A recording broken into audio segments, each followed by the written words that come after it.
Vamos a empezar con el sistema nervioso, ¿vale? El tema después de la salud y todo eso va a ser el sistema nervioso, aunque cambien los órdenes de los números, pero que sepáis que es el sistema nervioso. Y dentro del tema 3, que es el sistema nervioso, hay 5 temas, ¿vale? Vais a tener una carpeta que ponga sistema nervioso y dentro de ese sistema nervioso hay 5 temas. ¿Sí? Voy a compartir la carpeta entera y así en la plataforma, cuando cliquéis en tema 3 del sistema nervioso, vaya a entrar en todos los PDFs de todos los temas que hay, ¿vale? Y los de tercero los subiré a vuestra carpeta. Entonces, no os preocupéis si veis alterado el número, que es que vamos a empezar por el sistema nervioso porque nos interesa más empezar por este tema para avanzar bastante más. Bien, antes de empezar por el sistema nervioso, ¿vale? Vamos a ver, bueno, el tema 1, vamos a ver todas estas generalidades, sobre todo cosas generales que nos interesan saber.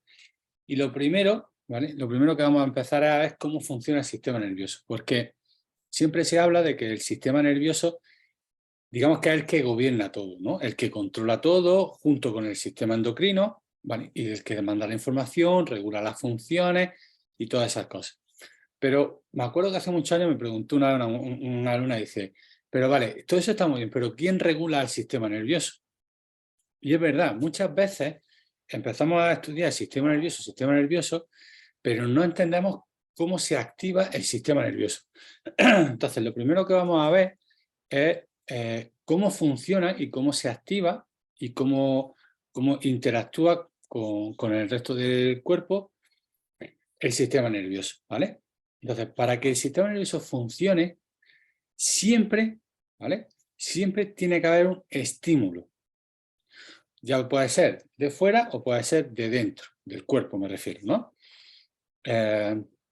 Un estímulo fuera del cuerpo, pues sería, por ejemplo, no voy a hablar de reflejo porque si no nos liamos, pero imaginaros que estamos tocando una cosa muy suave, ¿vale? El estímulo que genera esa piel de melocotón o de terciopelo, de lo que sea, muy suave, genera un estímulo, ¿vale? Y ese estímulo va a entrar hacia mi sistema nervioso, ¿vale? A través de un receptor. Entonces nosotros tenemos receptores en la piel que van a generar un estímulo. Ese estímulo vía aferente, o sea, vía hacia el sistema nervioso, desde los dedos hacia mi encéfalo, bueno, médula y encéfalo, va a mandar la orden. Entonces el centro elaborador, que sería el sistema nervioso central, o sea, todo el encéfalo, todo lo que hay dentro del cráneo más la médula, entienden que, uy, qué suavico está esto. Bien, entonces, como está suave, pues mi cerebro, vamos a hablar de cerebro para no liar mucho las palabras por ahora, mi cerebro manda una orden vía eferente, o sea, vía del cerebro hacia la mano. Y le dice al órgano efector, que normalmente es un músculo estriado, que siga rozando esa piel porque es muy suave. Y esa sería la respuesta, ¿vale? O sea, sé que tengo un estímulo que es los receptores de la piel que reciben esa sensibilidad tan suave y tan agradable, y vía aferente le llega a mi sistema nervioso central a través de los receptores y de los nervios, y mi cerebro entiende que como es tan suave, pues vamos a seguir moviendo la mano para seguir percibiendo esa sensación de suavidad, ¿vale? Esa sería la respuesta. Pues así funciona el sistema nervioso. Necesita un José, estímulo para generar una respuesta, ¿vale? José, No se te oye. ¿no se escucha? Ahora, es que se ve muy bajo, tenía yo bajo. Dime. Vale. ¿Por qué no da de entera ciertas cosas? Y yo qué sé. No, que como tú Claro. dices, toco un melocotón y es suavito, a mí me da de entera. Pero son sensaciones. Son sensaciones. Ah, Entonces, vale, vale. tus receptores sensoriales los reciben como algo que no es agradable para ti, ¿vale? Pero no sé exactamente en qué parte del cerebro se genera esa parte de... ¿Por qué hay gente que escucha chirriar un cuchillo con un plato y le da de entera y otros no? Pues no lo sé, ¿vale? La verdad Vale, vale. que no lo sé. Pero, pero tendrá que ver con la forma de recibir el estímulo, ¿vale? O más bien cómo interpretas el estímulo, porque tú interpretas un estímulo a través de algo que ya has vivido anteriormente, que es lo que vamos a ver ahora, ¿vale? Pero no sé.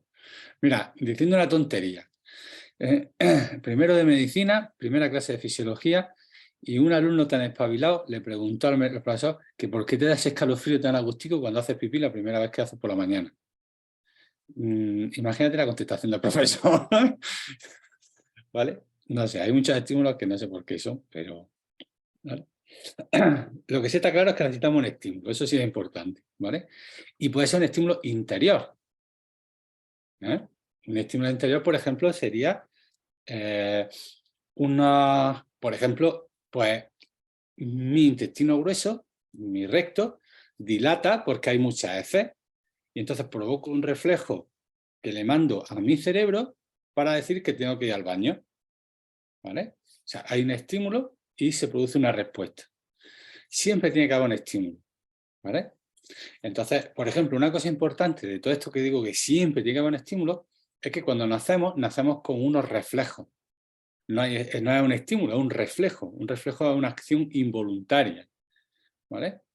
Entonces, por ejemplo, un reflejo, o el más conocido sería el reflejo de la succión. Ese reflejo de la succión, el niño no lo aprende, es un reflejo, se hace involuntariamente.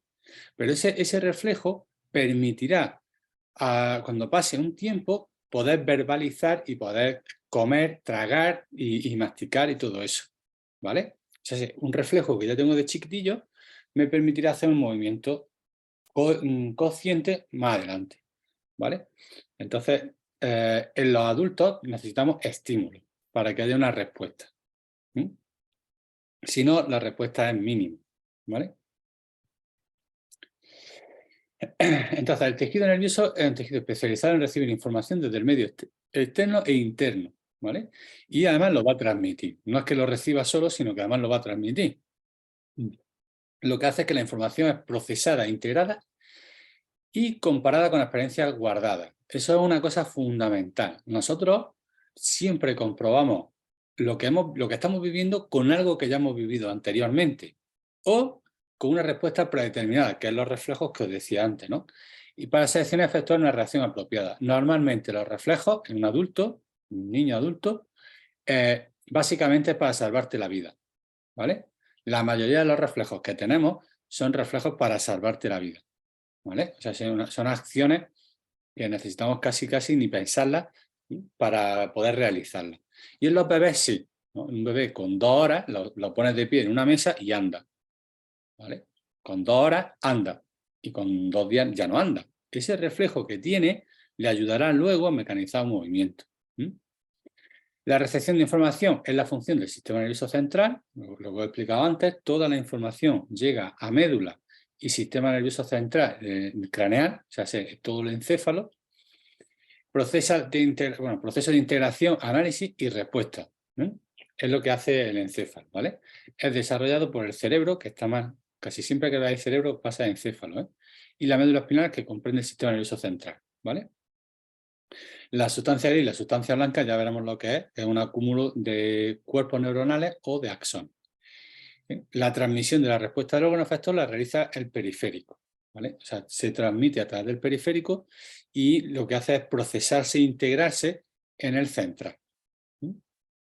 Traducido de PLOS.org. Vale, La información ¿y de ahora por nuestro qué entorno salta es la Alexa? transmitida por neuronas sensoriales específicas del sistema nervioso periférico al sistema nervioso. Hala. No sé por qué ha saltado la Alexa, pero... Pues mira, José, así podría dar las clases. Pues sí, así voy, me acuerdo. Ponle la esa que nos vaya explicando. ¿Vale? Bueno, célula del sistema nervioso. Bien, el tejido nervioso está compuesto por 2 tipos de células. Una son las neuronas. La neurona es la célula especializada del sistema nervioso y es la encargada de transmitir el impulso, ¿vale? O sea, sí, la neurona sería la célula que realiza la función del tejido nervioso. ¿Bien? Y las neuroglias, o glías, o células gliares, o células neurogliares, como aquí tiene un montón de nombres, normalmente se va a llamar glías o neuroglias, son células encargadas de mantener, alimentar, proteger, envolver a la neurona, ¿vale? O sea, sí, serían tejido, o sea, células como función, igual que el tejido conjuntivo, pero dentro del tejido nervioso, ¿vale? Entonces, cuando nosotros hablamos de neuronas, tenemos que entender que es verdad que hay un montón de neuronas que están generando uniones, transmiten información y todo eso, pero luego hay una gran cantidad de neuroglias que hacen que esas funciones sean correctas, ¿vale? Entonces, siempre pensamos en las neuronas cuando hablamos del sistema nervioso central, pero es casi tan importante las neuroglias, porque hacen función de sostén, de protección, de alimentación, ¿vale? Entonces, tan importante una como la otra. La diferencia recae en que las neuronas son excitables y las otras no son excitables. O sea, las neuronas transmiten un impulso, las neuroglias no transmiten impulso, aunque son fundamentales para que se puedan transmitir, ¿vale? Entonces, la neurona normalmente se estudia con esta tercera, que la que tenía aquí a la derecha. Pero hay muchos tipos de neuronas, con muchas formas, ¿vale? Pero normalmente la neurona tipo, donde se estudia, normalmente es esta, ¿no? Que os sonará un poco el dibujo de haberla visto en algunos sitios. Bien, estas células, para empezar, pueden medir 1 metro, ¿vale? De larga. Es microscópica, de anchura, pero de largo puede medir 1 metro. ¿Bien? No me estoy equivocando. Puede medir hasta 1 metro. Y es porque parte de ella tiene que llegar hasta el dedo gordo del pie, desde la médula. Pues entonces, medirlo, ¿vale? Si desde la médula, calcular desde 12 hasta el dedo gordo del pie tiene que haber un axón, que es parte de una célula, pues esa célula va a medir pues, casi 1 metro, ¿vale? El Entonces, tercer ciático sería la de 1 metro más o menos, ¿no? no te enteras de nada. El nervio ciático, me refiero. Pero el nervio ciático es un conjunto de neuronas, no una neurona. Ah, vale. Correcto. El axón, un axón que esté dentro del nervio ciático en la vía motora, pues es pues, un huevo de largo, ¿vale? Vale. La gente, muchas veces cuando hablamos de células, pues, siempre pensamos a nivel microscópico, ¿no? Pues no, que sepáis que no, que tienen que llegar a todo lo largo, ¿vale? Bien, entonces, perdón. Entonces vamos a ver las partes así generales de la neurona, que sería, como todas las células tienen un cuerpo, donde vamos a encontrar el núcleo y todo el citoplasma y todos los orgánulos citoplasmáticos, ¿vale? Y luego vamos a tener dos tipos de salientes o ramificaciones, ¿vale? O extensiones. Unas pequeñas, cortas, ¿vale? Que se llaman dendritas, y normalmente otras muy largas, que es el axón, ¿vale? O cilindroeje. Cilindroeje era los libros antiguos, ponía cilindroeje. Normalmente ya se habla de axón. Bien, entonces tenemos el cuerpo, la dendrita y el axón, ¿vale? Entonces, normalmente el impulso va a entrar de dendrita y va a salir por axón. Pero ahora más adelante veremos que las conexiones entre las neuronas no siempre son por el axón. Bien, entonces, parte de la neurona, cuerpo, dendrita y axón. Y ahora, dentro de esas partes, pues vamos a tener la mielina. La mielina es parte de la neurona, pero está formada por células de Schwann, ¿vale? En el sistema nervioso periférico. O sea, la mielina es una sustancia que aísla al axón para que la electricidad no se pierda por el camino, ¿vale? Sería como si un cable de la luz le quitásemos el forro ese negro que llevan normalmente, o blanco, que llevan los cables. Pues el axón sería el cable de cobre y la mielina sería la envoltura de plástico que lleva el axón, ¿vale? Pues eso sería, y se está formado por las células de Schwann en el sistema nervioso periférico, ¿vale? La mielina en el sistema nervioso central lo forman los oligodendrocitos.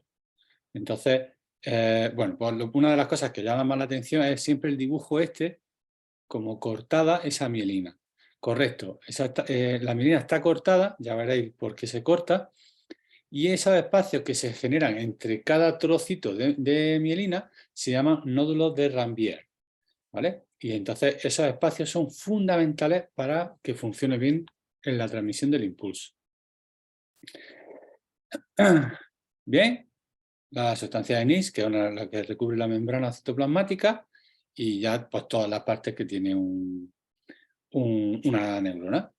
¿Pero por qué están separados? ¿Tiene estos cortes? La veremos en el siguiente capítulo. ¿Vale? Vale, vale. O lo meto así y luego ya lo explicamos. Están cortados para que la despolarización del sodio y el potasio se pueda realizar cada X distancia. Si yo tengo un axón que mide 1 metro, ¿vale? Y despolarizo el axón al principio, el sodio y el potasio generan un intercambio eléctrico, ¿no? Y entonces se despolariza. Pero claro, va a llegar un momento en que esa estimulación eléctrica se pare, porque el impulso va a llegar hasta cierta distancia. Entonces, esos nódulos lo que hacen es que cada vez que se va a perder ese impulso, a través de los nódulos de Rambier, se genera otra despolarización. Y entonces es como si hubiese un impulso en cada huequecito de esto. Y así el impulso puede llegar hasta el final. Es para eso, ¿vale? La Y sinapsis. como pequeños transformadores, digámoslo así.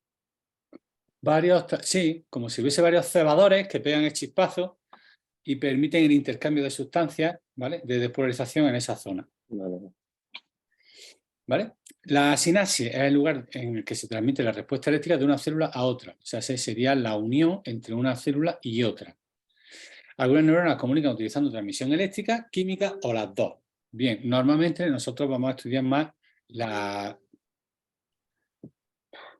Madre mía, hoy estoy de ruido. Ah, es que tengo el WhatsApp en el ordenador. Vale, vamos vamos a ver principalmente, ¿vale? La eléctrica, aunque luego la química a través de los neurotransmisores también, y las dos, ¿no? La eléctrica es la que he dicho, la primera que vamos a ver. Entre las células, unas proteínas intermembranas denominadas conexones forman unos canales que permiten el flujo de iones entre células, facilitando la transmisión de la corriente. Principalmente la vamos a encontrar en sistema nervioso, ¿vale? Central, ¿vale? Central. La química, la liberación de un neurotransmisor, que eso es lo más famoso, lo que más se conoce, por una neurona da lugar a una estimulación eléctrica de las células postsinápticas. O sea, la sinapsis, la unión sería un botón sináptico. Este botón tiene neurotransmisores, ¿vale? Que se van a desprender para excitar a la siguiente neurona. Eso sería una sinapsis química. La sinapsis tiene una característica y es que no hay un contacto físico, hay un contacto químico. O sea, si pudiésemos multiplicar por 1.000.000 la distancia entre el botón sináptico y la siguiente neurona, que sería la postsináptica, podríamos pasar por medio. No hay un contacto físico, ¿vale? El contacto se produce por esos neurotransmisores que se sueltan y que encajan en la membrana citoplasmática de la siguiente neurona. Entonces, ¿cómo se realiza esta sinapsis? ¿Vale? Primero lo voy a explicar aquí, ¿vale? Cuando el estímulo entra dentro del cuerpo, ¿vale? O sea, a través de la dendrita, entra el estímulo nervioso se va a transmitir a través del axón hasta llegar al final de los axones donde tenemos el botón sináptico, ¿bien? Que sería esta parte, esta hendidura, o sea, este dibujo que veis aquí abajo. Bien, en ese botón, en ese espacio de la célula, lo que tenemos son unas vacuolas donde encontramos neurotransmisores, ¿vale? Entonces, esas vacuolas lo que hacen es que cuando se excita el axón, esas vacuolas se desprenden. Bien, esas sustancias que se desprenden van a viajar hasta los receptores de la membrana citoplasmática de la neurona que está después. Por eso se llama postsináptica. Quedaros con eso porque es importante luego. La presináptica es la que recibe el estímulo y la postsináptica es la que va a recibir el estímulo. ¿Bien? Vale. Pues esos neurotransmisores no sirven todos para todo, sino que cada neurotransmisor va a estimular a una parte de la membrana. Y cada tipo de neurotransmisor va a estimular un tipo de célula. Entonces, eso lo que hace es que ese estímulo genere una respuesta en la neurona siguiente. ¿Vale? ¿Lo entendéis? Entonces, se estimula la neurona dendrita en el dibujo pasa por el cuerpo, sale por el axón, llega al final del axón ese estímulo, que es un estímulo nervioso, es un estímulo eléctrico, y esa electricidad hace segregar, dispersar esos neurotransmisores que estimularán a la neurona siguiente, ¿vale? Por ejemplo, en una epidural, en una anestesia epidural, lo que se hace es bloquear la transmisión de esos neurotransmisores, con lo cual ya no sientes nada, esa es la anestesia, ¿vale? Vale, una pregunta, José. Sí. Entonces, según lo que decidan, según a qué neurotransmisor toque, a lo mejor también depende una sensación u otra, o eso ya iría directamente hacia el córtex. No, la sensación es diferente, ¿vale? La sensación es diferente. Por eso tenemos receptores diferentes, no por los neurotransmisores, sino por los receptores. Vale. Tenemos receptores de presión, receptores de tacto, receptores de dolor, receptores de temperatura. Cada receptor va a mandar una información. No son los neurotransmisores los que marcan la diferencia de información, sino los receptores Vale. que reciben, ¿vale? Bien, entonces la despolarización de la neurona alcanza el botón sináptico, terminal son donde provoca la apertura de los canales de calcio. ¿Bien? O sea, fijaros que el calcio lo vais a encontrar siempre en el sistema nervioso, ¿vale? Eso es fundamental. Por eso el calcio no es solo para los huesos, sino que es muy importante para los estímulos nerviosos. Este da lugar a la liberación del neurotransmisor almacenado en la vesícula presináptica a la hendidura sináptica. La hendidura sináptica sería como los juegos estos que tienen los niños, que es un triángulo, un cilindro, un cubo, y entonces esas piezas tienen que encajar dentro de un cajón que tienen esas formas. No sé si la habéis visto. Si tengo una pirámide, la pirámide entra por la forma de pirámide, pero no entra por el círculo. Entonces el niño tiene que meter la pirámide en la pirámide. Y el cilindro por la figura circular. Y así, ¿no? Pues eso sería igual. No todos los neurotransmisores cuando llegan estimulan. Tienen que entrar dentro de esa hendidura sináptica. El transmisor difunde a través de la hendidura sináptica y se une a los receptores específicos de la membrana en la membrana postsináptica. O sea, se estimula a la siguiente neurona. ¿Vale? Esto produce cambios en el potencial de la membrana he puesto dos veces membrana, postsináptica, ¿vale? Pues así se transmite el impulso. Lo que pasa es que como se genera una despolarización pues, eléctrica, porque son iones, pues la velocidad es increíble, ¿vale? La velocidad de transmisión es muy, muy rápida. Entonces, dependiendo de la neurona, ¿vale? Vamos a hablar de transmisiones químicas que pueden dar lugar a excitación o inhibición, ¿vale? Por eso hablamos de despolarización o hiperpolarización. El sodio y el cloro en la membrana postsináptica, respectivamente, ¿vale? Igual. Entonces, si yo tengo que tener una excitación, por otro lado tengo que tener una inhibición, evidentemente, ¿vale? ¿De acuerdo? Entonces, esa sería la sinapsis. ¿Bien? Bien. Uniones sinápticas, pues hemos dicho que el estímulo entra por la dendrita y sale por el axón, pero verdaderamente no todas las conexiones se hacen de dendrita a axón. Entonces aquí, fijaros, hay tres tipos de uniones. Una que sería el axón con la dendrita, que es la más frecuente y la que más se estudia, la que más se generaliza. Otra, que es el axón con el cuerpo, por eso se llama axosomática, ¿vale? Porque la unión va al soma. Y otra que va directamente al axón, axónica, ¿vale? Entonces, no siempre la unión sináptica se va a realizar desde el axón a las dendritas, ¿vale? Pero bueno, en verdad eso a nosotros no nos influye mucho, pero que lo sepáis, que cuando siempre hablamos de sinapsis, no es sinóptica, es sináptica, ¿vale? Siempre hablamos de sinapsis, de dendrita al axón y del axón a así, ¿no? Vamos caminando. No todas las uniones suelen ser de axón a dendrita. Bien, ¿vais bien? Poco a poco. Vale. Bien. José, yo tengo una consulta, perdón. Venga. los receptores que tenemos con el medio externo. ¿Se puede Sí. decir que tengamos algunos más desarrollados que otros y por ahí algunas personas tienen más sensibilidad al dolor o a una determinada presión que otras o no? No, bueno, a ver, sí y no.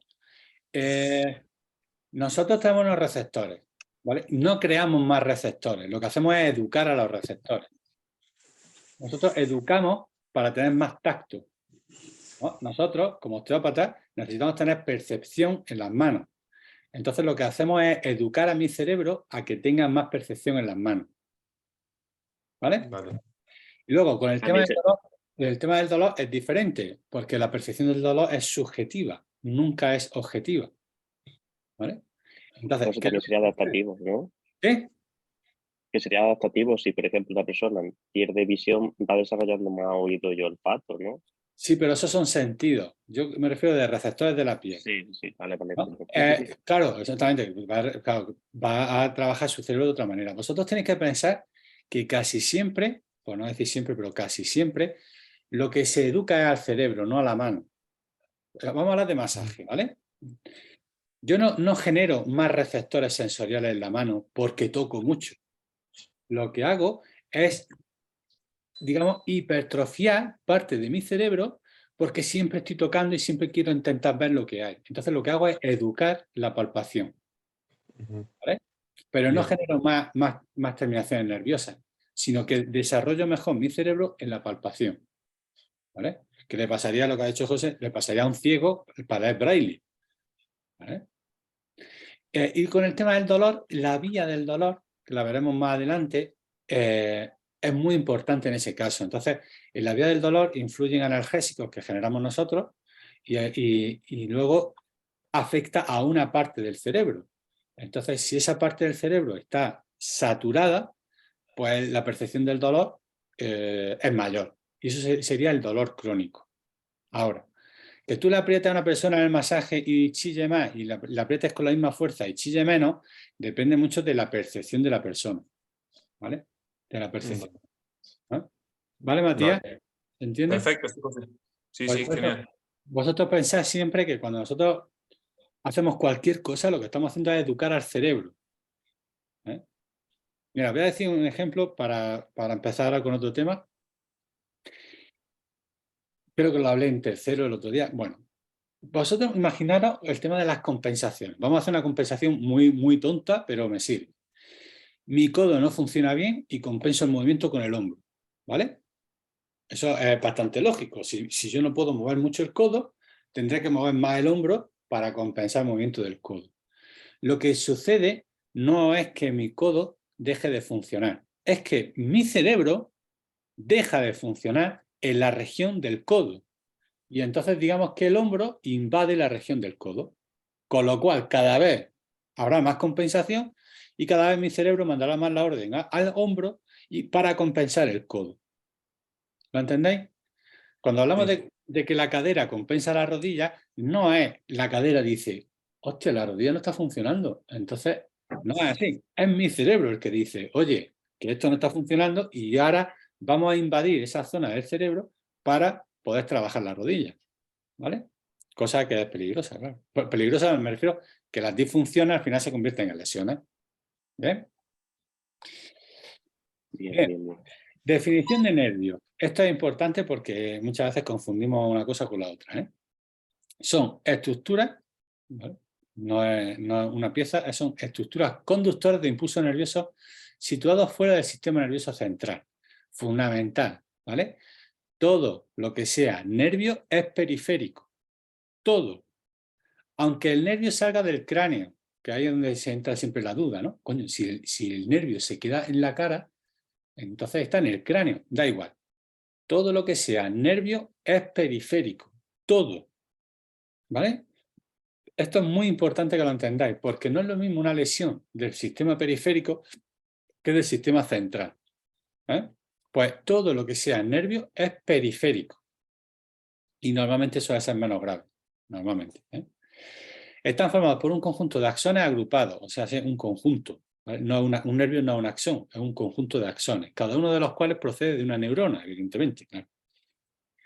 Pueden ser motores o sensitivos, pero la mayoría de las veces son mixtos, ¿vale? Significa que manda información motora y sensitiva. Hacer una idea que es una autopista con 2 direcciones, ¿no? La autopista tiene 5 carriles para adelante y 5 carriles que vendrían para atrás, ¿vale? Pues un nervio funciona así. Es como una autopista donde tiene información que sale, información que entra. Lo que tenéis que tener claro es que siempre la información motora vaya hacia afuera y la información sensitiva vaya hacia adentro. Acaricia el terciopelo de la mano al cerebro y el cerebro le dice, mueve la mano que está muy suavico. Del cerebro a la mano, ¿vale? Pero cada axón tiene su función. O es motor o es sensitivo. No va aleatorio, ¿vale? Lo que pasa es que dentro de un mismo nervio habrá axones que van en una dirección y axones que van en otra dirección, ¿vale? ¿Dónde se originan los nervios? En la médula espinal, ¿vale? Los nervios que vemos que salen por los agujeros de conjunción. Y a esos nervios se llaman nervios raquídeos. Y en la parte del encéfalo se le llaman nervios craneales. Entonces, los famosos pares craneales, tenemos 12 pares craneales que salen del cráneo y 31 pares que salen de los nervios raquídeos. ¿Vale? ¿Vale?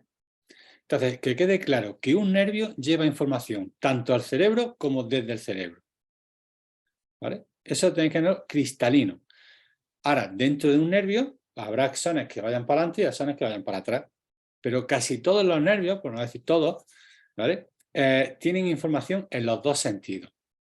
Cuando nosotros rompemos, imaginaros una ciática fuerte.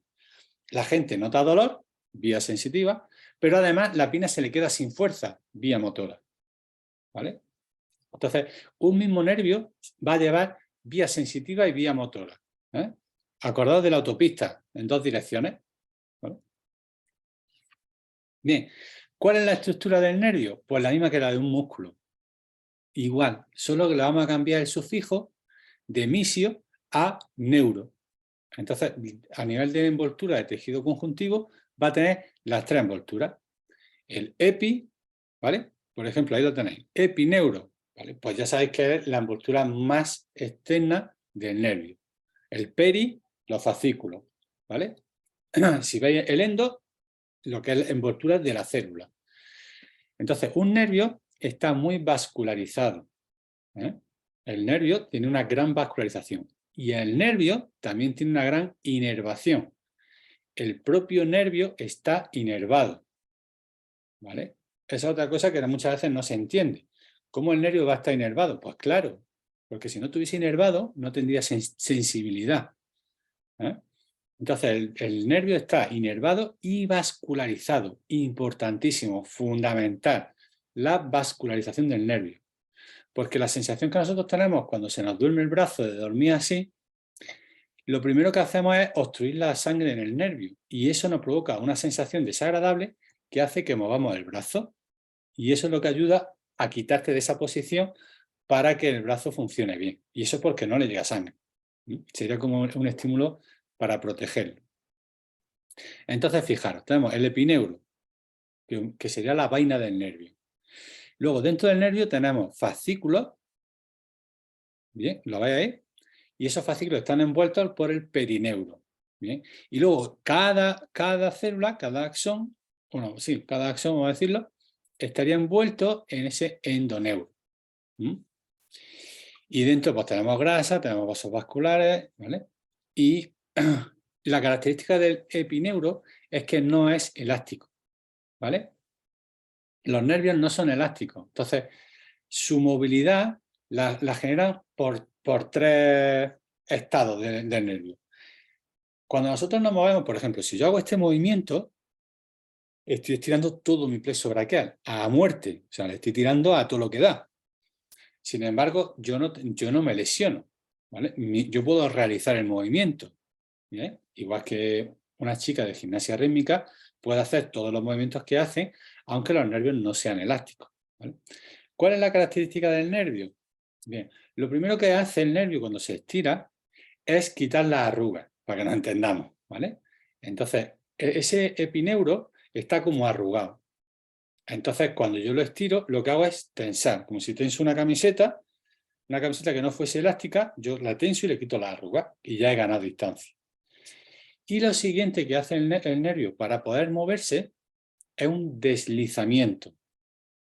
¿Vale? Un deslizamiento. O sea, sé que cuando yo levanto la pierna por encima de mi cabeza, por ejemplo, lo que está haciendo el nervio es quitar las arrugas y luego generar un deslizamiento de un agujero de conjunción para entrar y salir.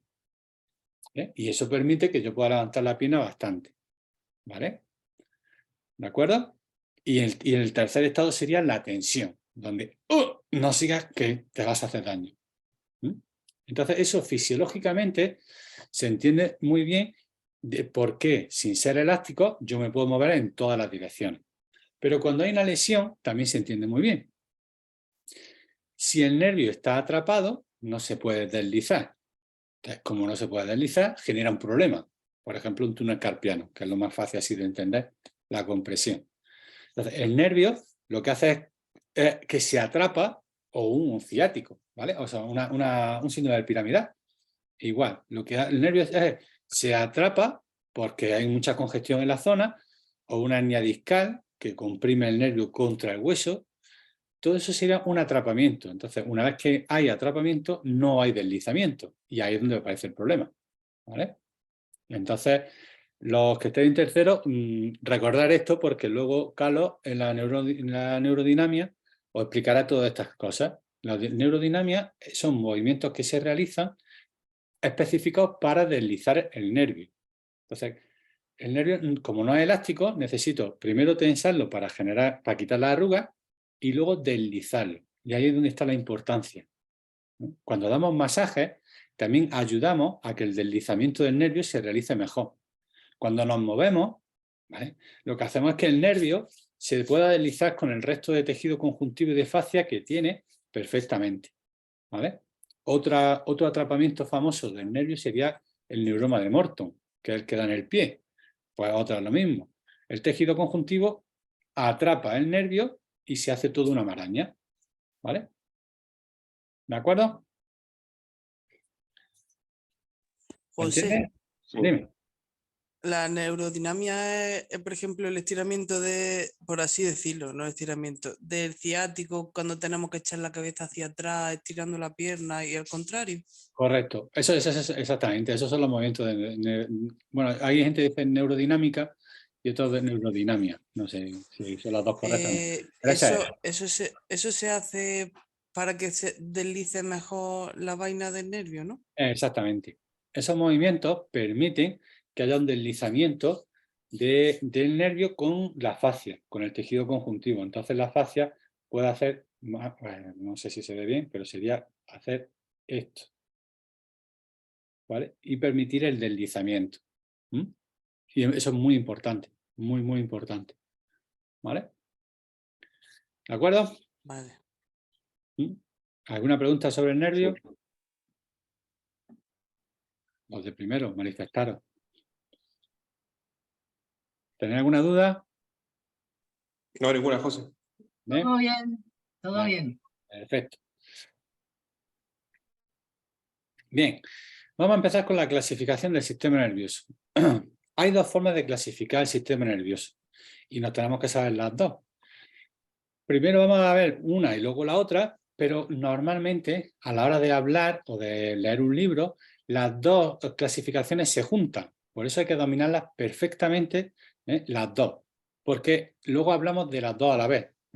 Vamos a hablar de la misma cosa, pero la vamos a diferenciar entre anatómica y funcional. ¿Vale? Entonces, por su localización anatómica, el sistema nervioso se divide en central y periférico. ¿Vale? Y por su función, lo vamos a dividir en somático y autónomo. Pero evidentemente es el mismo sistema nervioso. ¿Vale? Lo que pasa es que muchas veces, cuando hablamos de anatomía o de localización o de estructura, vaya a hablar que hablamos del sistema nervioso central o periférico. Bien, pues el central, vamos a explicarlo aquí, es todo lo que está dentro del cráneo y la médula. Todo. ¿Vale? Entonces, por eso muchas veces decimos el cerebro. Verdaderamente lo que tenemos dentro del cráneo no es el cerebro, es el encéfalo. A todas las estructuras que tenemos dentro del cráneo se llama encéfalo. Entonces, todo lo que sean estructuras es central. Ya está. Y todo lo que sean nervios es periférico. ¿Vale? Quedaros con eso porque eso es lo importante. Y ahora, bueno, evidentemente lo importante es saber que el central está dentro del cráneo y la columna vertebral, o sea, en la médula, y los nervios, pues todo lo que sale del cráneo y todo lo que sale de la médula. ¿Vale? Por ejemplo, cuando hablamos de enfermedades, normalmente no hablamos de enfermedades somáticas o autónomas. Hablamos de enfermedades del sistema nervioso central o periférico. Por ejemplo, un túnel carpiano sería una lesión del periférico y una esclerosis múltiple sería una lesión del central. ¿Vale? José, entonces, una mujer que yo tuve ayer que por lo visto estaba perdiendo líquido cefalorraquídeo sería problema del central. Central, exactamente. ¿Vale? Pero ahí no entraría el sistema nervioso, entrarían las envolturas del sistema nervioso. ¿Vale? Sí, que la mujer tuvieron que operarla 2 o 3 veces ya para tapar las Claro, pérdidas de... sí, le ponen válvulas y toda la historia. ¿Vale? Entonces, quedaros con central, todo lo que sea estructura, protuberancia, núcleo, corte, cerebelo, médula, todo eso es central. Y periférico, todo lo que son nervios, ya sean nervios craneales o nervios espinales. ¿Vale? ¿Queda clara esa clasificación? Sí. Sí. Sí. Eso es fundamental, porque siempre vamos a hablar con estos términos, entonces tenemos que tenerlo cristalino. Si me dice central, ya sé que es una estructura. ¿Vale? Puedo tenerlo en el encéfalo, o sea, en el cerebelo, en el cerebro, en los núcleos, en los ganglios basales, donde sea. Pero ya sé que es estructura. Si hablo de periférico, ya sé que estamos hablando en general del cuerpo, ¿no? ¿Vale? Bien. Y ahora tenemos la diferencia en función, que es la somática y el autónomo. Es fácil. Somático es voluntario o consciente. Siempre hago ese matiz porque muchas veces voluntario y consciente no siempre es lo mismo, pero inerva músculos esqueléticos principalmente. O sea, sí, la mayoría del sistema somático es hacer movimientos voluntarios, ¿vale? O por lo menos conscientes. Me refiero a consciente, la diferencia es, yo ahora mismo no estoy pensando en que se active muy multífido para mantener mis lumbares rectas para estar sentado. No, evidentemente no estoy pensando en eso. Pero sí soy consciente de que mis lumbares están rectas, ¿vale? O lo más rectas posible. ¿Bien? Y eso es el somático. ¿Vale? Y el autónomo son funciones involuntarias, que inervan glándulas. ¿Vale? Yo no pienso, ahora me hace falta sudar. Voy a excretar sudor a través de las glándulas. No, se hace sin pensar. Músculo liso, igual, ¿no? El movimiento peristáltico del intestino delgado lo hago sin que yo tenga que estar pensando en hacer la digestión. El movimiento de las vísceras, el movimiento de los vasos sanguíneos, ¿no? Los vasos sanguíneos tienen, bueno, y linfáticos, tienen músculo liso y eso se contrae y se relaja sin que yo sea consciente de eso ni lo haga voluntariamente. ¿Vale? Pues entonces el autónomo es el que siempre está, vamos a decir, dirigido o mandado por el cerebelo, ¿no? Por el ¿No era el que cerebelo. mandaba al cerebelo? No, por el sistema nervioso central. Vale, vale. ¿Vale? Por el central en general. No solo el cerebelo. ¿Vale? Vale, vale, no, pero como el cerebelo es uno de los que hacen la mayoría de las cosas autónomas, automáticas, pues por eso te estaba preguntando. Bueno, pero también hay estructuras en el encéfalo, como los núcleos basales, que también hacen cosas involuntarias. De hecho, es una mezcla entre todo, ¿vale? Lo veremos mucho más adelante eso. José, perdona, otra forma de nombrar al sistema autónomo es vegetativo, ¿no? Sí, ¿Y el correcto. somático tiene algún otro sinónimo, alguna otra Que forma? yo sepa, no. Que vegetativo, eso suena como antiguo, ¿eh? Antiguamente Ya. se decía vegetativo, es verdad, ya no me acordaba. Sí, bueno, que yo sepa, no, pero si me lo leo por algún lado, os lo digo, ¿vale? Vale. Sí, es verdad, vegetativo. Bien, entonces, claro, las dos clasificaciones se pueden mezclar y de hecho se van a mezclar. Se van a mezclar y vamos a hablar de las dos a la vez. Por eso hay que tenerlo muy claro de qué estamos hablando en cada vez que nombramos una parte, lo tenemos que tener todo muy claro. Entonces, mirad, por ejemplo, sistema nervioso central, sistema nervioso periférico. Eso es anatómico, ¿no? Son estructuras o nervios. Pero dentro de eso, dentro del periférico tenemos el somático y el autónomo, ¿vale? Y dentro del somático tenemos los nervios craneales y espinales, dentro del autónomo el parasimpático y el simpático. ¿Vale? O sea, sé que se van a mezclar todos. Y en el sistema nervioso central, pues aquí tenéis las estructuras que lo forman. Que por un lado es el encéfalo, que es lo que hay dentro del cráneo, y por otro lado la médula espinal. Y dentro del cráneo, ¿qué tenemos? Cerebro, cerebelo y el tronco. Y dentro del tronco, pues tenemos la protuberancia, el bulbo y el mesencéfalo, que es el conjunto. ¿Vale? Entonces siempre se va a nombrar estructuras, pero luego también se pueden nombrar funciones. Y aquí tenéis las dos cosas. Este esquema es muy chulo, de la Universidad de Columbia, porque habla de estructura y de función. Vamos a ir poco a poco, ¿no? Sistema nervioso central. Vámonos al amarillo, que sería el central. Es lo que hemos dicho al principio de la clase. Recibe y procesa la información y indica la respuesta. ¿Vale? Así funciona. Recibo una información y genero una respuesta.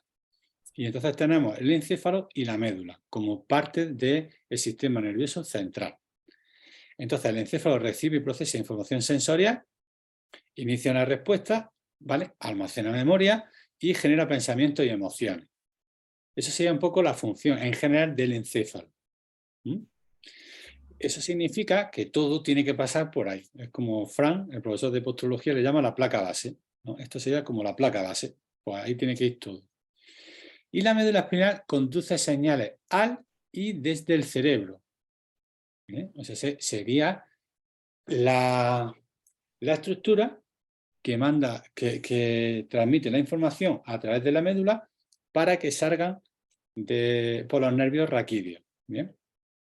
Pero la médula tiene otra función, que es la de controlar las actividades reflejas. Cuando veamos el arco reflejo, veremos que no todos los movimientos que nosotros realizamos con los músculos esqueléticos son voluntarios. Hay algunos que son reflejos y es muy fácil de entender. Yo no me doy cuenta, pongo la mano sobre la encimera y la vitro está caliente y al tocarle la mano, directamente quito la mano muy, muy, muy rápido. ¿No? Y la gente dice, uy, ¿qué reflejos tiene? Sí, correcto, es un reflejo, pero no los tiene, lo hace. ¿Vale? Entonces, ¿qué es lo que ha pasado? Yo no tengo que llegar, colocar la mano, notar el calor y pensar, la Virgen me estoy quemando, y quitar la mano. No. El estímulo es tan fuerte que llega a la médula y la propia médula genera una respuesta para quitar la mano de ahí. ¿Vale? Eso sería el reflejo. Evidentemente, otro tipo de información sube al cerebro y dice, coño, me he quemado. Pero antes de pensar si te estás quemando o no, el reflejo es quitar la mano. ¿Vale? Pues eso sería función de la médula, no del encéfalo. O sea, sé que los reflejos se realizan en la médula. ¿Vale? Esto es muy, muy importante. ¿Vale? Y luego la otra sensación ya, que tarda un poquito más en llegar, es la hostia, me he quemado. ¿Vale? Pero que sepáis que los arcos se realizan entre la vía sensitiva, la médula y la vía motor. No tiene que subir al corte para un poco procesar la información. ¿De acuerdo? Bien. El sistema nervioso periférico, este es el que tiene más lío. Entonces vamos a intentar desglosarlo. El sistema nervioso transmite señales entre el central y el resto del cuerpo. ¿Vale? Entre, o sea, en las dos direcciones. Y ahora esto también es muy importante. Entonces, hay un esquema que está un poco más adelante que lo aclara bastante. Pero fijaros, por un lado tenemos, antes de dividir el sistema nervioso periférico en autónomo y en somático, fijaros que lo divide en sensitivo y motor. Eso es muy importante. Fijaros que el sensitivo va aparte. Y es que es así. O sea, la vía sensitiva no hay sensaciones del cerebro a un órgano efector. Todas las sensaciones son de fuera adentro. Entonces, la vía sensitiva lo único que hace es llevar información de la periferia al central. Ya está. ¿Vale? Y ahora las neuronas motoras acarrean señales desde el central hacia afuera, controlan la actividad de músculos y glándulas, ¿no? O sea, la vía motora, que se llama eferente, pensad en motor como acción. ¿Vale? Entonces, sensitivo, yo siento con la piel. Aunque no es del todo cierto, porque también el estómago tiene sensación, pero bueno. Sensitivo, la piel, va para adentro. Motor, mueve el dedo de aquí hacia el exterior. ¿Vale? Y ahora sí, una vez que sabemos que es una neurona motora, que es la que realiza la acción en un órgano efector, cuando hablamos de órgano efector, principalmente la musculatura, ahora sí la dividimos en somático y autónomo. ¿Vale? Ahora sí es cuando dividimos. ¿Por qué? Porque todo lo que sale autónomo o somático y realiza una acción es motor. ¿Vale? Entonces, el somático controla los movimientos voluntarios y activa los músculos esqueléticos. Eso es lo que hemos dicho antes. Y el sistema nervioso autónomo controla la respuesta involuntaria. Involuntaria. Influencia entre órganos, glándulas, músculo liso y todo eso. ¿Vale? Hasta aquí bien, ¿no? Sí. Sí. Bien. Bueno, complicado, pero bien. Bueno, luego es cuestión de estudiarlo, pero que lo entendáis, ¿vale? Y ahora fijaros, dentro del autónomo tengo dos clasificaciones. Tengo el sistema nervioso simpático y parasimpático.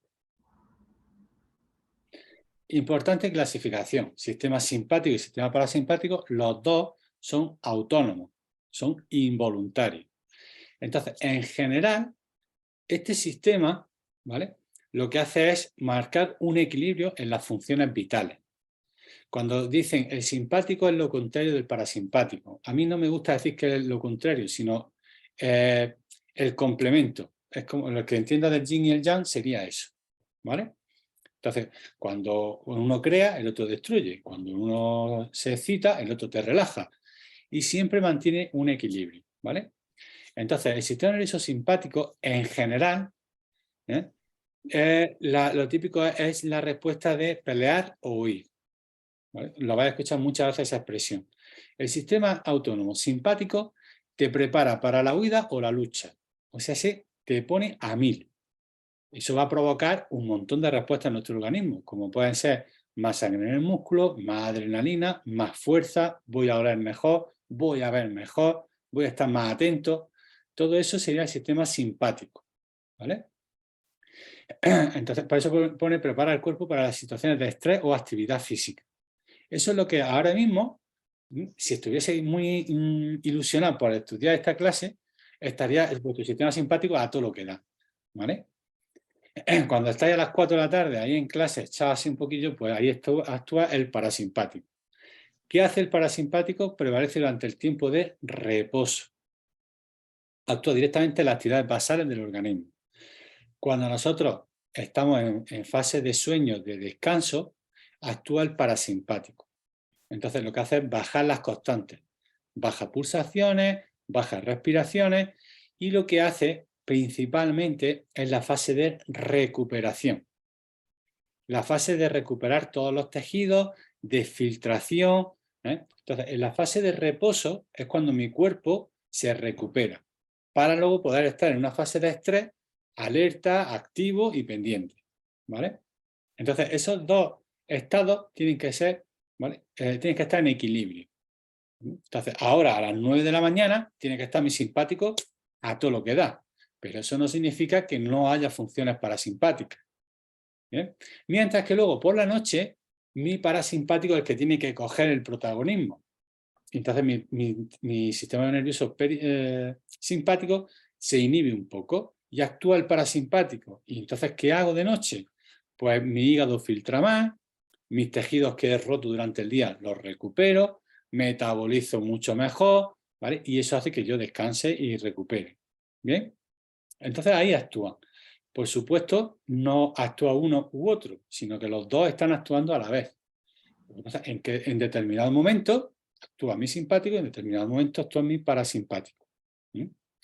Fijaros cómo es el cuerpo, que aunque todo el mundo sabe lo que es la siesta después de comer, fijaros que muchas veces da un poco de somnolencia aunque no comamos. Es una fase donde el simpático siempre baja un poquito, ¿vale? Entonces, comas o no comas, siempre te va a pegar ese bajoncillo a esa hora, ¿vale? Y es porque nosotros todo eso se rige. Y muchos de esos ciclos que rigen todo este sistema se llaman ciclos circadianos, ¿vale? Porque son fases del día o de la semana o del mes que van a generar ese tipo de ciclo, ¿vale? Entonces, por ejemplo, un ciclo muy conocido es el ciclo de la regla de la chica, la menstruación. Pues sabes que cada 28 días te va a bajar la regla. Y eso es un ciclo, ¿vale? O el dormir y el estar despierto, pues es un ciclo, ¿vale? Entonces, es muy importante que entendamos qué es el simpático y qué es el parasimpático. Luego las funciones las veremos mucho, bueno, no sé si tenéis aquí una de estas, pero las veremos luego más detenidamente cada cosa. Pero en general, acordaros que el simpático me prepara para la lucha o la huida. Y el parasimpático para la fase de reposo donde yo me voy a recuperar. ¿Bien? ¿Vais bien? Sí, vamos. Bien. Entonces, os voy a explicar esto para no hacer muy larga la clase. Y lo vamos a dejar aquí, ¿vale? Mira, aquí tenemos el dibujo de la médula, lo que tenemos aquí a la izquierda, pone SNC, que sería el sistema nervioso central, en la médula. En el primer dibujo tenemos unos receptores sensitivos, que es el dedo, ¿vale? Nosotros percibimos a través del dedo y fijaros la flecha, la dirección que lleva.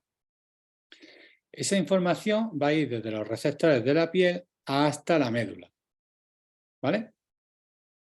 Se llama sensitiva, o vía sensitiva, ¿vale? O vía aferente. Acordaros, hacia adentro, aferente, ¿vale? Adentro, ¿vale? Y eso pasará por un ganglio, que luego veremos lo que es, y llega a la médula. Y llega al asta posterior. ¿Bien? Perfecto. Luego, mi cerebro reconoce que me he pinchado con el rosal, mi cerebro, mi sistema nervioso central, y va a provocar un estímulo nervioso motor. Entonces, desde esta zona de médula, que sería el asta anterior, va a salir un axón que mande información, ¿vale?, a este músculo, que es un órgano efector, vía eferente, expulsada, fuera de aquí, hacia afuera, ¿vale? Y eso hará que ese músculo se mueva. ¿Bien? Entonces tenemos una vía sensitiva y una vía motora hacia afuera. Y luego aquí abajo tenemos lo que llamamos, bueno, vía autónoma. Y es que sale de la médula y va a llegar a un ganglio. Ese ganglio es lo que he hablado muchas veces de las cadenas ganglionales simpáticas que hay delante de los cuerpos vertebrales. Pues ese sería el ganglio, ¿vale? Entonces, cuando hablamos de los ganglios prevertebrales, ¿vale? Perdón, paravertebrales, pues son los que hay delante de los cuerpos vertebrales. Y de ahí, pues se dirigirá a una glándula, o a un músculo liso, o a un órgano, al que sea. Y todo sale por el mismo nervio, ¿vale? Todo. Entonces, ¿cuál es la diferencia principal? Pues que si os habéis dado cuenta que tenemos un ensanchamiento. Todo ensanchamiento se llama ganglio, pero no lo confundáis con el ganglio linfático, que es un ganglio nervioso. Fijaros que la vía sensitiva llega a este ganglio. Cuando hay un ganglio o este signo, es porque ahí se unen muchas neuronas, ¿vale? Entonces, mucha información que va a llegar hacia mi sistema nervioso central se va a unir en ese ganglio ¿vale?, sensorial. Mientras que la vía motora no pasa por ese ganglio. ¿Veis la diferencia? ¿Veis el recorrido? Llega un momento en que ese nervio se va hacia ese ganglio, mientras que la salida motora no pasa por ese ganglio. Y eso es muy importante para luego ver otras cosillas. ¿Vale? Porque la vía motora necesita una respuesta más rápida. Más rápida, exactamente. La vía sensitiva no necesita empalme. perdón, la vía motora no necesita empalmes, tiene que ser lo más rápida posible, porque es lo que me salva la vida. Entonces, por eso he dicho que hay axones de la médula hasta el pie. ¿Vale? Vale. ¿Entiendes? ¿Sí? Bueno, ahí tenéis otra forma de explicarlo. Y vale, ya termino con esto. ¿Vais bien? Termine y así dejamos el PDF entero hecho. ¿Vale? Aquí tenéis un ejemplo más claro, que sería, bueno, el sistema nervioso somático, ¿vale? ¿Veis? Neurona motora, mielínica, médula, ¿vale? Hasta anterior. Fijaros que se salta ese ganglio. Este ganglio va a estar dentro de la columna vertebral, ¿eh? Se salta ese ganglio y llega a un músculo. ¿Ves? Bien. El sistema autónomo va a salir de la médula, va a pasar de ese ganglio, pero se va a juntar en otro ganglio, que se llama ganglio autónomo. Y ahí es donde tenemos las neuronas motoras autónomas, preganglionales, postganglionales. Antes del ganglio, después del ganglio. ¿Vale? Y eso llegará a cada órgano. ¿Cuál es la diferencia? ¿Alguien que se dé cuenta de cuál es la diferencia entre la neurona postganglional y la preganglional?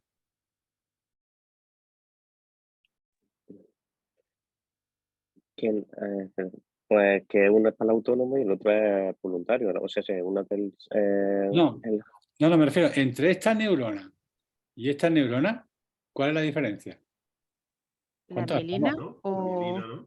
Exactamente. La mielina, aquí está dibujada sin mielina, aquí hay mielina. ¿Por qué? Porque la mielina hace que el estímulo sea más rápido. Pero yo verdaderamente, para realizar la digestión, tampoco tiene que ser una velocidad de la luz. ¿Vale? Y entonces esas neuronas van amielínicas, sin mielina. ¿Vale? Es una cosa curiosa. Luego más adelante hay un cuadro que tengo puesto, pues a más mielina y más grosor, más velocidad. ¿Vale? Que es bastante importante eso. Entonces, las diferencias entre el somático y el autónomo: somático de la médula directa al músculo, ¿vale? Conexión clara, o sea, hay una placa motora, se ve claramente dónde está el nervio, y hay una activación clara del músculo, ¿vale? Contráete y el músculo se contrae. El autónomo, de médula al ganglio y al órgano, pasa por un ganglio antes y no hay conexión clara, se localiza en todo el órgano. O sea, el sistema nervioso envolvería todo el órgano. Por eso, a la entrada de cada órgano hay un plexo. Un plexo cardíaco, un plexo gástrico, un plexo hepático, un plexo esplénico, un plexo renal, porque cuando el nervio llega, los nervios llegan al órgano, justo a la entrada normalmente, lo que hacen es envolver todo. Entonces la información llega por todos los sitios, no es clara. Sin embargo, el nervio a un músculo está claro y es muy preciso a dónde llega. ¿Vale? Y aquí tenéis un poco las funciones de simpático y parasimpático según la estructura. Entonces, esto es un poco lo que chirría, y es que en la digestión, lo que nosotros creemos que va a ser simpático hace función de parasimpático, ¿eh? En la digestión. Por ejemplo, una función normal, ¿vale? Cuando estoy en parasimpático, ¿vale? Sería contraer la pupila, ¿bien? Y cuando estoy en acción simpática, la dilato. ¿Por qué? Porque cuando estoy alerta necesito que me entre la mayor información posible, la mayor luz, la mayor claridad, ver lo mejor posible. Bien, pues entonces dilato. Estoy alerta, entonces dilato, ¿no? Por ejemplo, vamos a ver una que sea rara al revés. Bueno, músculo cardíaco, parasimpático reduce la frecuencia, simpático la aumenta, ¿no? Seguimos con las funciones de la lucha o la huida. Pero, por ejemplo, vámonos al estómago. La función parasimpática se supone que debería de relajar la musculatura, ¿no? La musculatura lisa del estómago, el parasimpático por definición tendría que relajarla y el simpático activarla. Sin embargo, aquí es al revés. El estómago es estimulado por el parasimpático y segrega sustancias como jugo gástrico, ácido clorhídrico y todo eso por el parasimpático. Y lo que relaja es el simpático. Lo que inhibe los movimientos y las secreciones es el simpático. ¿Vale? ¿Por qué se hace esto así? Pues porque yo puedo tener una fractura de médula a la altura de D1, voy a ser tetrapléjico, no voy a poder mover ni mi brazo ni mis piernas, pero sí puedo realizar la función de la digestión, que es lo que me ayuda a mí a vivir, evidentemente. ¿Vale? Porque ese parasimpático va a salir desde el cráneo. Y si me preguntáis, ¿y si se rompe el del cráneo? Da igual. Pues si se está roto el cráneo, está muerto. ¿Vale? Entonces, la función de la digestión está gobernada por el parasimpático. ¿Mm?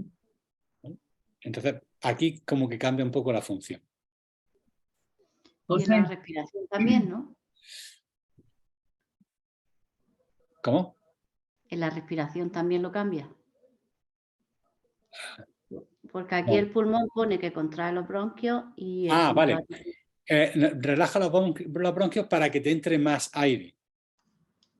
Cuando tengo que correr, necesito relajar la musculatura lisa de los bronquios para que me permita más aire, para que puedan meter más aire. ¿Vale? Sí, claro, relaja el músculo, pero para permitir una función de alerta, correcto. ¿Vale? Por eso, cuando los niños, por ejemplo, los niños y los adultos le meten el Ventolin, que es un broncodilatador, lo que está haciendo es una reacción simpática, por eso los niños se ponen como motos. ¿Vale? Porque lo que le está haciendo es estimular el sistema simpático. ¿Vale? Cuando tomas drogas sintéticas, ¿qué es lo que te hace la pupila? ¡Fum! Se dilata. Porque tengo las pulsaciones a 1000 y las pupilas que se me van a salir del ojo. ¿Vale? Entonces, esto es simplemente para que sepáis un poco las funciones que tiene en general, ¿no? Esto no lo tenéis que estudiar, pero sí es curioso, ¿vale? Cómo pues, distintas funciones lo que hacen es eso. ¿Vale? El parasimpático contrae en la vejiga para controlar la dilatación de la vejiga. ¿Mm? Bien. Vale, voy a dejar de compartir pantalla. Bien, pues por favor, este tema, mirádlo para la semana que viene. Para la semana que viene seguimos con otro tema. ¿Vale? Y es importante que ya empecemos a saber, sobre todo, parte de la neurona, ¿vale? Parte de la neurona, que es la sinapsis, y la clasificación entre sistema nervioso central y periférico y sistema autónomo y somático. ¿Vale? Eso es muy importante que lo tengamos. Además, lo tenemos que tener cristalino. ¿Vale? Y luego ya, pues más adelante veremos cuáles son las partes, dónde se localizan y todo eso. ¿Bien? De acuerdo. Venga, pregunta. Yo tengo una. Dime, ¿El sistema nervioso simpático va de la mano del cortisol o uno funciona gracias a otro? ¿O Bueno, no tiene nada que ver? no, sí tiene que ver, mucho. Vale. El sistema simpático, con la función de excitar, de alerta, va a ser el que genere el cortisol. ¿Vale? Además, el cortisol tiene un problema. Y es que, o sea, si yo estoy nervioso, genero cortisol.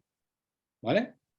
Vamos a decir estresado. Aunque no me gusta la palabra estresado, vamos a decir disestresado, que sería el estrés patológico. El diestrés es el estrés patológico, ¿vale?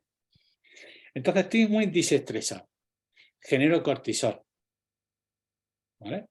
Pero genero cortisol para una situación concreta. Igual que la adrenalina, algo concreto. Pero se retroalimenta. A más nivel de cortisol, más secreción de cortisol. Entonces, como yo estoy siempre diestresado, pues lo que hago es generar cada vez más cortisol. ¿Vale? Entonces, el cortisol es segregado por esa sensación de estrés. ¿Te resuelve la duda? ¿No es? Sí. ¿Vale? Por eso cuando haces cosas que generan mucha adrenalina, como puenting o cualquier cosa que te genere mucha adrenalina, luego te quedas más suave que un guante. Has quemado todo ese cortisol, has segregado toda esa adrenalina, ¡buah! Y primero estás como una moto y luego te quedas muy tranquilico. Y entonces, O sea pues, que no- Dime. El tic nervioso sería como eliminar ese cortisol, una defensa del cuerpo como... Vale. Eso, no, que no lo sé, vaya, me refiero. No lo sé. Vale. Las TIC no creo que sea por eso, ¿eh? Pero bueno, no lo sé.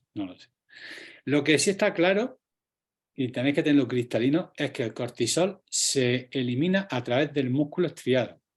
Que te muevas. Porque eso está hecho, antropológicamente, evolutivamente, está hecho para poder salir corriendo, para cazar, ¿vale? O porque me van a matar. ¿no? Pues situaros 20.000 años antes, ¿vale? Eso funciona para sal corriendo que te van a matar. O sal corriendo que tienes que cazar porque si no, no comes. Pero hoy en día el estrés es sentarme en el sofá. Entonces ahí es donde viene el problema. Por eso hay que moverse, ¿vale? Entonces, Para pues el doctor eliminar... sí me responde. ¿Qué? Perdón. Entonces sí me has respondido a lo que te he preguntado, porque me acaba de decir que con el movimiento elimina... Sí, pero que no sé si el tic es para provocar cortisol o... No, para eliminarlo, dicho, para eliminarlo, como obligar un movimiento, porque no estás moviéndote, entonces estás aplicando un movimiento... Ya, vale. Pero sí, lo que no sé si es provocado por eso o no, pero claro, que quemas cortisol, sí. Ahora, tendrías que tener un tic en todo el cuerpo, con lo cual no vale, ¿eh? Por eso es bueno moverse. Para eliminar ese estrés, aparte de para generar otro tipo de sustancias que se generan con el ejercicio, con la actividad física, es que ese cortisol que tenemos, ese estrés diario, lo ayudamos a quemarlo a través del ejercicio. Si no, es acumulativo. Y ya está más que demostrado que en un montón de enfermedades cardiovasculares, cáncer y cosas así, el estrés es un factor de riesgo muy, muy importante. ¿Vale? Y es porque no es por el estrés de la cabeza, ay, qué nervioso estoy, ay, qué estresado estoy, que no es por eso, que eso no sirve para nada. El tema está en lo que genera tu cuerpo por ese estrés. Ese es el problema. Tienes veneno, literalmente tienes veneno en sangre que no estás quemando. ¿Vale? Entonces, o fogas, como dice la gente, o te compras un saco boxeo, o te sales a andar todos los días, o te vas a hacer deporte, o te pones a bailar, o se te va a ir la pinza. Porque esas sustancias siempre están en sangre y además se retroalimentan. Entonces, a más cantidad, más segrego. Entonces, claro, eso es un círculo vicioso. Y de las pocas formas que tienen para eliminarlo es el ejercicio. ¿Vale? El ejercicio físico. Entonces, muchos pacientes, claro, trabajan en un ordenador, trabajan en una oficina, están muy jodidos y encima llegan a casa y se tumban en el sofá. Eso no ayuda. ¿Vale? No ayuda a que tu organismo regule. Porque además no estás cansado físicamente, con lo cual cuando te acuestas tampoco es que estés reventado y la cabeza sigue a 1000 por hora, pero como no tienes cansancio físico, pues no te duermes bien. Y entonces todo eso se lo tenemos que explicar a la gente, ¿vale? Que hay que moverse, que hay que sudar, ¿no? Y luego, por supuesto, también hay que tener momentos de relajación clara. No puede ser, estás con el móvil viendo cómo me está criticando la vecina del quinto en el Facebook y de repente termino con la pantalla y me quiero acostar. Es que no me duermo. ¿Cómo te vas a dormir si tienes una pantalla aquí? ¿Vale? Todas esas cosas son las que un poco regulan la fisiología del cuerpo. Y nos la pasamos por el arco del triunfo, evidentemente. ¿Vale? Entonces, claro, genera todos esos trastornos. ¿Vale? ¿Se entiende? Sí. Sí. Venga, ¿alguna otra pregunta? ¿Nada? Muy bien, pues voy a dejar de grabar.